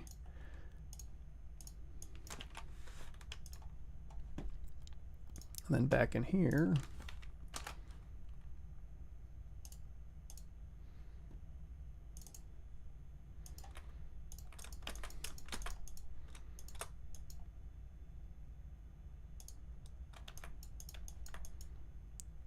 insert.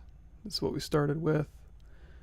I think OBJ test. Ah, damn, that's the right. That's works on my machine. What can sometimes happen though, and this, I don't know if this still happens or just an old thing. What I would sometimes do in a pinch is go create polygon primitives cube just right down the middle of my scene, scale it up so the bounding box encompassed everything, and then I just exported all these things just to make sure that this was the bounding box that was picking up the middle of my world and it wasn't scooting anything anywhere. I don't know that that's really the case here. Everything seemed to work fine here.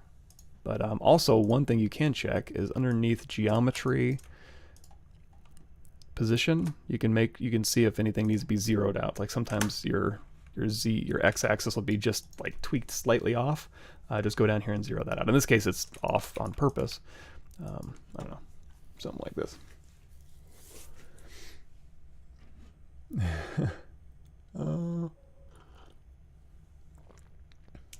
Cool. Is there a way to paint in the texture map instead of the Polypaint? Not really. You can paint in the Polypaint and transfer it to a texture map, but not really paint on a texture. Let's see here. Hard surface settings. I have not. How do I reset my export settings in ZBrush? Underneath preferences. Where is that stuff? Import, export. It's in here somewhere. Am I going blind? Here it is. So here's all your export settings.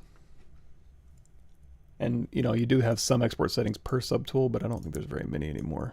Yeah, no, you don't. It is what it is. Yes, this is a very old orc. Twisting the ends in the right direction. Any hints about better curve control? Oh yeah, I got you. So when in doubt, on my YouTube channel, controlling curves.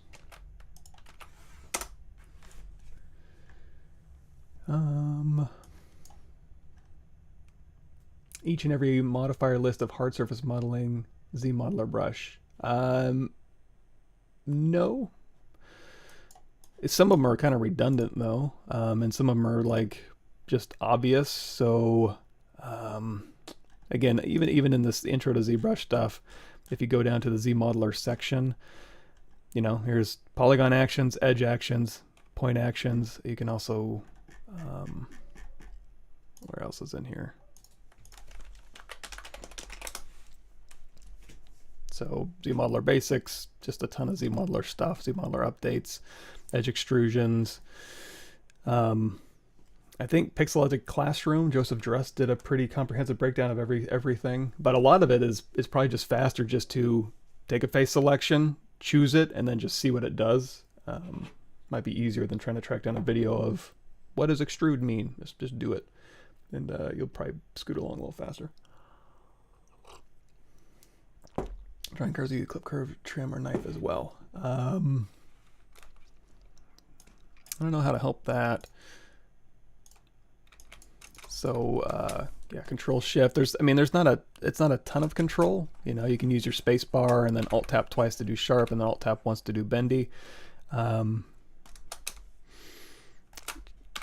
to think if there's any. And one of the things that if you are new to ZBrush, where you're like, I need to do exactly this. You know, I want to put a straight line here and then a straight line here. You know, it may be harder to do than it maybe should be.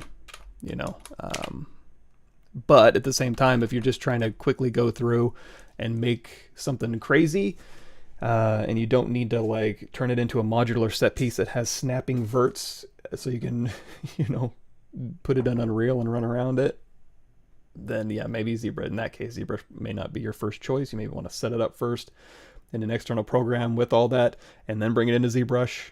But you can get pretty precise with ZBrush too. But again, depends on what you're going for.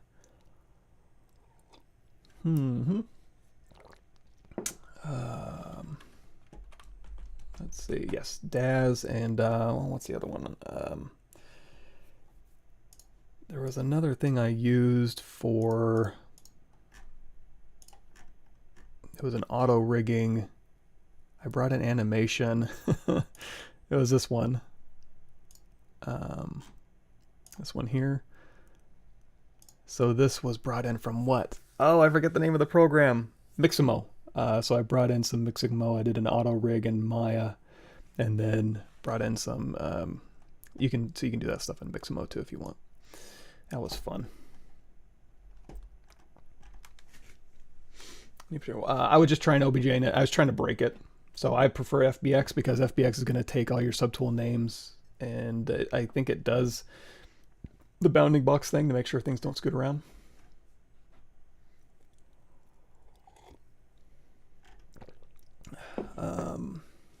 Cool. Negative health effects from 3D printing. What did you set it for ventilation? No negative health effects from 3D printing, and for ventilation, I have a filter box fan that goes from one side of the room, and then I have another filter box fan that goes on the window, and it just sucks through. And I'm not in the room when it's printing out. So that's that. Now, eventually I would like to have a room dedicated to just 3D printing and have an enclosure for the 3D prints that I can have a ventilation tube that goes outside. That's the ideal setup. Cool. Dimension kill it to be mechanical. Yeah, and I wish CAD modeling had sculpting tools. When that happens, I guess we'll be in the future. But yeah, so that's another thing too, is if I needed to do something very, very precise or fit something very precisely, and I want to work to that scale, I go over this. Did I go over this? Oh, you know what? I did. I'll send you that. So in my YouTube playlist, there's a lychee slicer playlist that I did. And then the very last one, 3D print setup, working at scale. I do basically the same thing. Like if I want to go through here and be like, okay, give me, I guess you guys can't see all that, huh?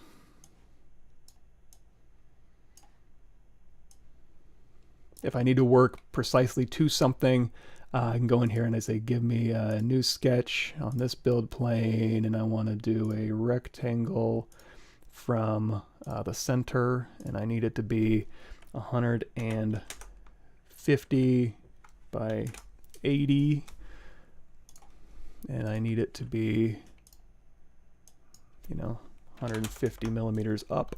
Then I can literally just take this and work to this scale. So if I want to 3D print my vampire guy, let's go in here and I'm going to say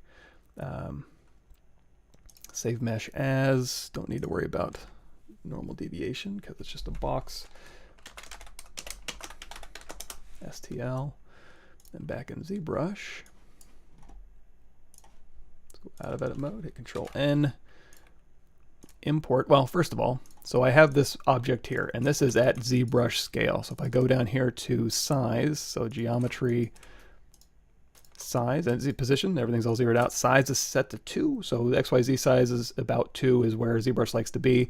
In fact, if I go in here to subtool append, and I say cube, and I add a cube here, you're going to see, oh, look at that. It fits right. The bounding box of this object fits perfectly within that cube, and that's not by accident. So if I want to go back to this character and I'm like, hey, I want to work at ZBrush's native scale on this. If I I mean, it kind of already is. If I went down here and I said append a cube, you're going to see he fits generally within that cube. And in fact, if I go down here to geometry, size, it's 0.26. So if I want to, you know, we can just do this. So we have all these objects here. I'm going to go ahead and turn everything on, and I'm going to say Z plugin scale master, and I can set this to ZBrush scale unify. That'll go through. Oh, okay. Okay. Sorry, he's got a bunch of subtools here. That'll go through and set. And again, it was already pretty close, but it'll go ahead and unify your scene scale. Down.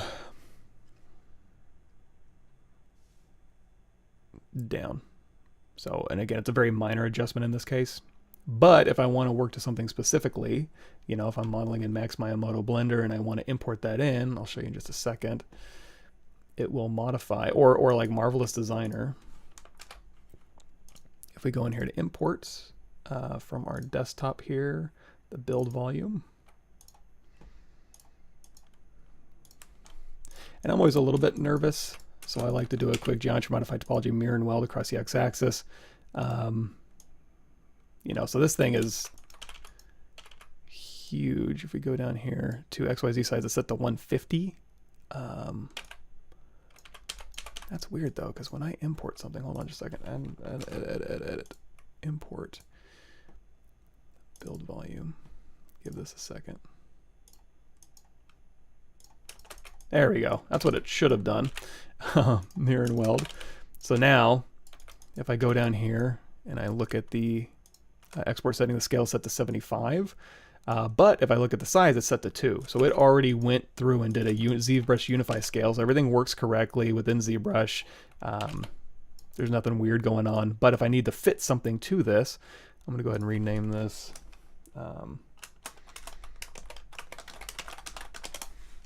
Print volume. Let's go back to our character here. And I need to clean this file up, but we'll just take what we have here.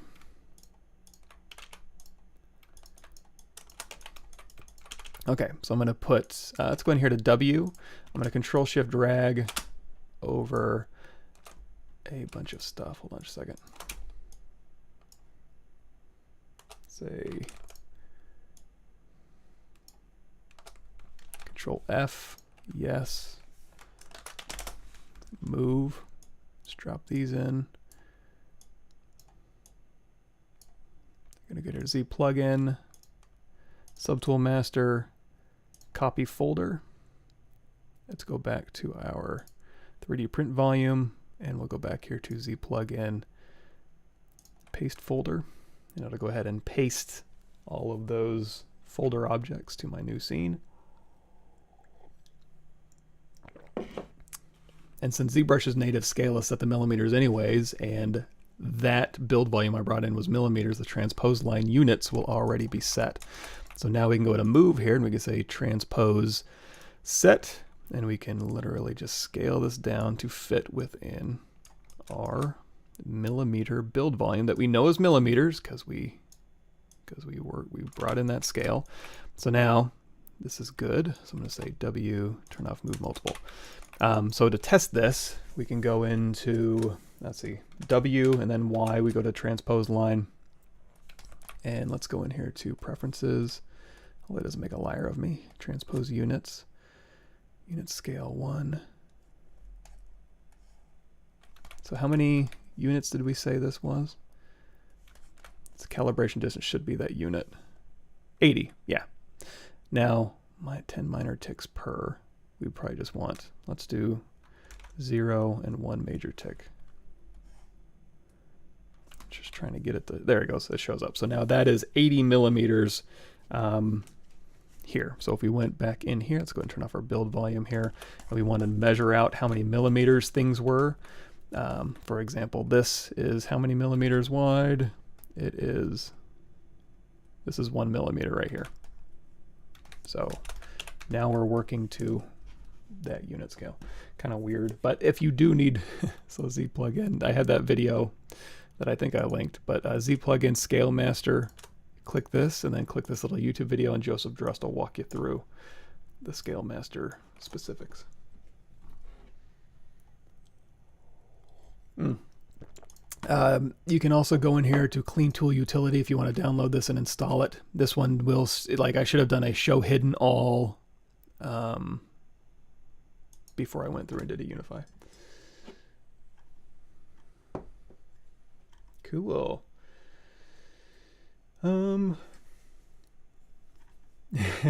Handel.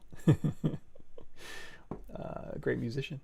You talk about texturing a model without insane UV steps. I'm not sure what you mean. Don't do UVs. Just paint on it, I guess. Fusion 360 or Rhino in your preference? Probably Fusion 360. I mean, when I say preference, I just mean what I've used. I've never used Rhino, so it's not like... I've extensively used these both, and I've decided through my dedication to, you know, finding out what was most preferable to my workflow, I choose this. It's like, no, I just used Fusion 360 10 years ago, and I still use it. And then like Moy, it's another good one. There's a setting in Tripart Curve Brush, so the curve fall off by size will taper to a point if you flip the fall off profile. When I flip the fall off, the tapered point is blunted. It should do about what you would expect. So if you want to very quickly make a Tripart Curve Brush, you know, let's just do a ring. Make Polymesh 3D, Control Shift, drag here, W, Y, Control, oops, mask, invert, Control drag up. So we can say you are an end, you are an end, and you are a repeating middle, and we are facing this way. Up is the direction it wants to go. So B, create insert mesh, new. It's so crashing today. I don't know why. And then I have a bunch of stuff open, so it wants to save it all. That could be why it's crashing. Now the one thing it's not going to do is let me see. Yeah. You know what? Let's do a cylinder this time. Edit. Make Polymesh 3D. Control drag. Invert up. And we'll just take this front end off. Say delete hidden, and we'll say inset polygroup all legacy. Here we'll just take this outside. Delete hidden. Q mesh. Polygroup all. There we go. And again, top, bottom. It's tripart curve brush, so we need 3 parts. B, create insert mesh, new. So now we have an insert mesh brush. Of course, we don't want that. We want a curve brush with a repeating middle, and it's going to weld, so it's going to be kind of just like a ribbon dragged out. So brush, curve. I just like to open all these curve stuffs. Curve mode. So now we can turn on curve mode. And interesting, repeating middle. Oh, damn, I didn't get the polygroups right. So Control W, and then I had some hidden polygroups on the back. Control W. Now we got 3 polygroups. B, create insert mesh, new, curve functions, curve mode. There we go. Now it's not welded, so we got to go down here to brush, modifiers, turn on weld point, so we can tap to update, and now these things will be nice and welded. We have bend start and bend end, and we can use our brush size here, so we can just drag out these things like so. And if I want to, I can also go in here to, I like to turn down this max bend angle to 0, so it'll kind of behave a little more organically. It won't allow you to kind of really crease it up. It's like it won't allow you to break it. Now you can of course crank that up and you can do whatever you want. But anyway, what was the question? Oh yeah, so we're gonna go over here to intensity. I think is just for like sculpting, not for IMM tripart curve brushes. But size should go from big to small, little flagellum. Is that what it's called? So we can go from big to small, and then if we go down here to the curve fall off, when we flip horizontally, it should go from small to big. So it should do that. Now if it's blunted, oops, this, you could drag this up so that you're doing it on purpose, so it goes from big to, you know, not so big, but not to a point.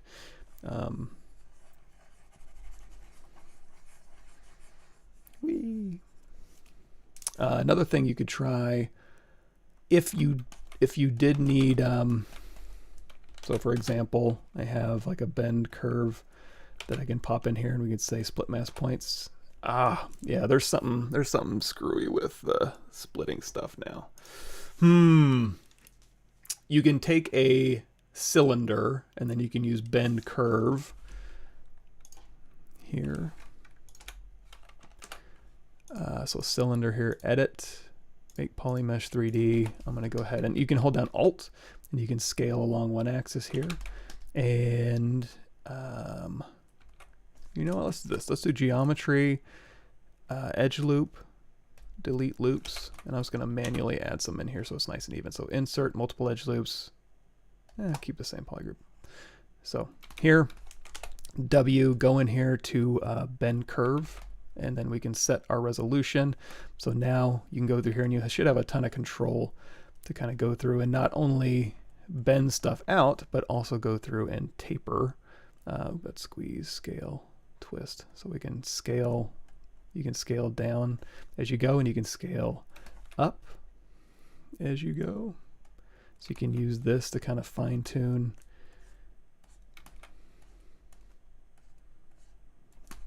where things go, and you can kind of taper this way, and you can also do a cool twist. So you can kind of twist as you go down. And then once, remember, you're also setting up paths as you do this. So as you're twisting in here, you can go through, and I'm going to isolate just this green part here, geometry modified topology, delete hidden. And then you can go through here and say, polygroup, polyloop here. And, we'll do every other one. And I'm just doing a polygroup and tapping Alt just to kind of get new polygroups through each one of these.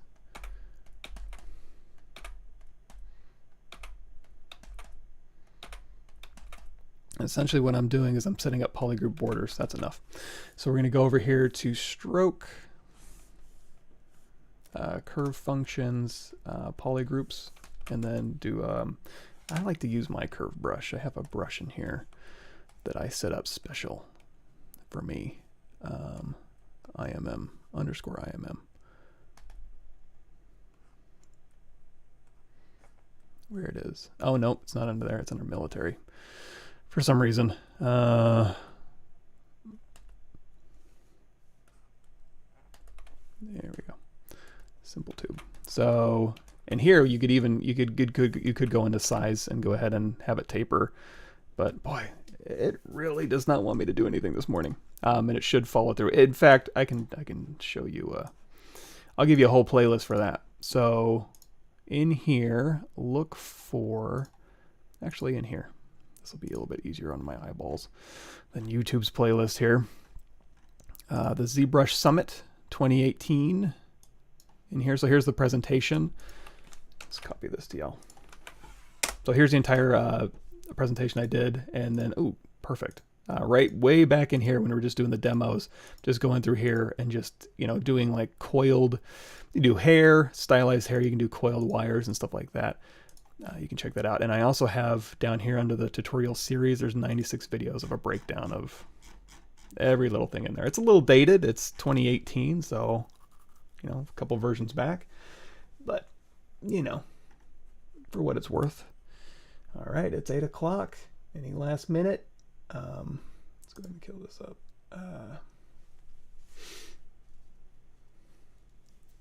Yes, and wash hands. Masks, glasses, gloves, nitrile gloves, wash your hands, all that stuff.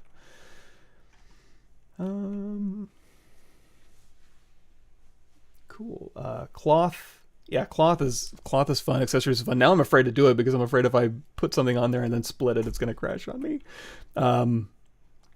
But like I said, there's, if you ever, oh, here's what you really need. On my YouTube channel here, if you go down to, well, there's two places. This will have them all. So my channel and the Pixel channel. Here's all the previous live streams. So if you're ever like, this Ninja Turtle guy, this will Bebop and Rocksteady, Rocksteady, Bebop. You know, the entire making of him, just all sorts of cloth and stuff going on, and even marvelous design and rebuilding stuff. So there's a ton of stuff in here you can check out and see if anything is worthwhile to you while you're getting acclimated. Holy Grail 3D tools, if it could have anything, just AI. Well, my Holy Grail would be the just make it button, but then you wouldn't really need me. I'm torn on that one. The Holy Grail, that would take my job.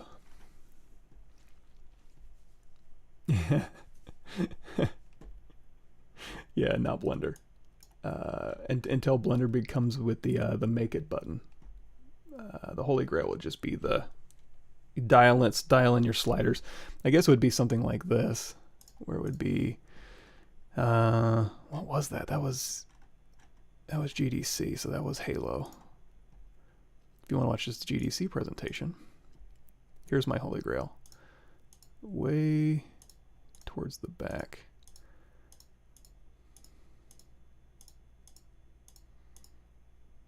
There you go.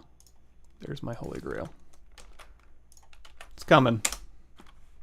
Maybe not in our lifetime, but create the brush like you do with the cube. Taper is the point with the default. Okay, so you have the cube, and then you have the point. The fall off horizontal, and the part is now blunt. Let me try that real quick. Everybody, cross your fingers for me. Edit, make Polymesh 3D. So we have a cube here. I'm assuming maybe stretch the cube out so the parts are a little more equal. So we got 1, 2, 3, 1, 2, 1, 2, 3. Oh, shoot. That's all right. We'll make do. Brush, create insert mesh. Oops. Brush, create insert mesh. New. We already know the steps by now. Stroke, curve mode, modifiers, weld points. Okay, so we've got this going. So now let's go and check back with our curve functions size here, and then we want to flip it. Curve fall off, flip, and then maybe, well, so this will go, you know, big to small. Oh, you're, ooh, did you find something? Did you find something? Oh, look at that. So this one goes to a point. However, this one does not. Submit a ticket. Submit a ticket for that one. You found the golden submitted ticket. You're right. It doesn't. I wonder, because they're just flipping. It's not the geometry's the same. I don't know. That's a good one. Good catch. Cool. You have a good one too. Oh, thanks, Uncle Jesse. Everybody go to his channel. Click his name right now. Yes, and it's the most nerve-wracking thing with the 3D printing videos is I'm recording. I don't know what I'm really doing. I know just enough to be dangerous. I've had 5 successful prints in my life, and I've got a whole slicer video out and like 2 3D printing videos out. So I try to make myself look competent in editing, which is nothing new, but usually I'm a little more competent, or at least a little more confident. But I'm still learning, but I still need to get content out. So you guys are right there with me as I'm stumbling through, but I try to cut some of that out. Some of that stumbling out I cut out in editing. Not all of it. There's some stuff in there for sure, but thank you, Uncle Jesse. Cool. Excellent. Well, thanks everybody. I'm going to head out, and I'll be back on my channel on Thursday, and I don't know, I'll try and get stuff sorted out so we can make some cool stuff. Maybe I'll go and dig through and we'll make a Rancor. We'll update my Rancor. Cool. Thanks everybody, and catch you.